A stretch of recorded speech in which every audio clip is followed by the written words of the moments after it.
दोस्तों नमस्कार। हम खड़े हैं गुजरात के कच्छ जिले में, जो महान रन ऑफ कच्छ। रण का जो शब्द है वो बना है रेगिस्तान से।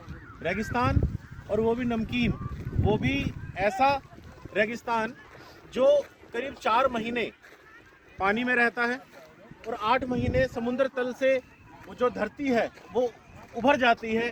भूतल जो है उसका समुद्र से ऊपर आ जाता है तो वो नमक के रेगिस्तान में बदल जाता है।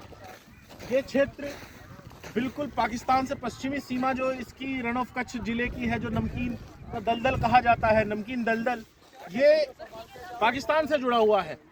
तो दोस्तों, रण ऑफ कच्छ का एक हिस्सा 10% एक युद्ध हुआ पाकिस्तान और हमारा, तो इंटरनेशनल कोर्ट ऑफ जस्टिस में ये मैटर गया। तो उसमें इसका जो रण ऑफ कच्छ का 10% का जो हिस्सा है वो इस समय पाकिस्तान के पास है, और उसका जो निर्णय आया इंटरनेशनल कोर्ट ऑफ जस्टिस का, तो 90% जो इसका हिस्सा है वो भारत के पास है। तो ये एक नमकीन दलदल जिसको कहा जाता है, तो 8 महीने ये समुद्र तल से ऊपर रहती है और 4 महीने ये समुद्र से डूबा रहता है। तो इसका जो बेनिफिट है, इसका जो एक अद्भुत दृश्य है वो है आपका शाम के समय जब ढलता है, तो जिसके लिए पर्यटक यहाँ उत्सव रण ऑफ कच्छ के लिए आते हैं। तो जो शाम का समय होता है बड़ा रोचक होता है, और इसको एक सफ़ेद महल की तरह यहाँ पे टूरिस्ट हमारे आते हैं। तो ये अद्भुत नज़ारों में रण ऑफ कच्छ का जो एरिया है वो लिया जाता है। गुजरात प्रांत के कच्छ जिले का महाराज रण ऑफ कच्छ कहा जाता है।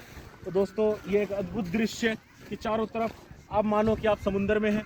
आप मानो कि समुंदर, कईयों की ख्वाहिश होती होगी कि समुंदर नीचे से कैसा होता है, तो आप आराम से यहाँ से देख सकते हैं कि समुंदर नीचे से ऐसा होता है। हर तरफ नमक ही नमक, हर तरफ नमक का नमकीन दलदल, नमक ही नमक।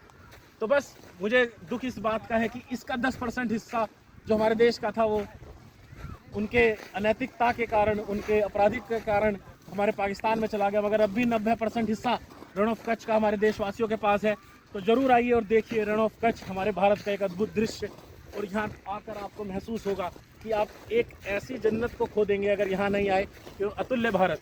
और मैं थैंक यू कहूँगा हमारी सरकार को कि उसने इस जगह को, सब लोगों को एक टूरिस्ट स्पॉट के लिए इतनी सुविधाएं के साथ यहाँ पर प्रस्तुत किया। वाइब्रेंट गुजरात, और देश भर से लोग आए हैं। तो thank you central government, thank you state government of Gujarat, इतना अद्भुत उत्सव और भारत को इतना सुंदर और प्रदर्शित करने के लिए। धन्यवाद। मैं अभिषेक चौधरी आपसे अलविदा लूँगा।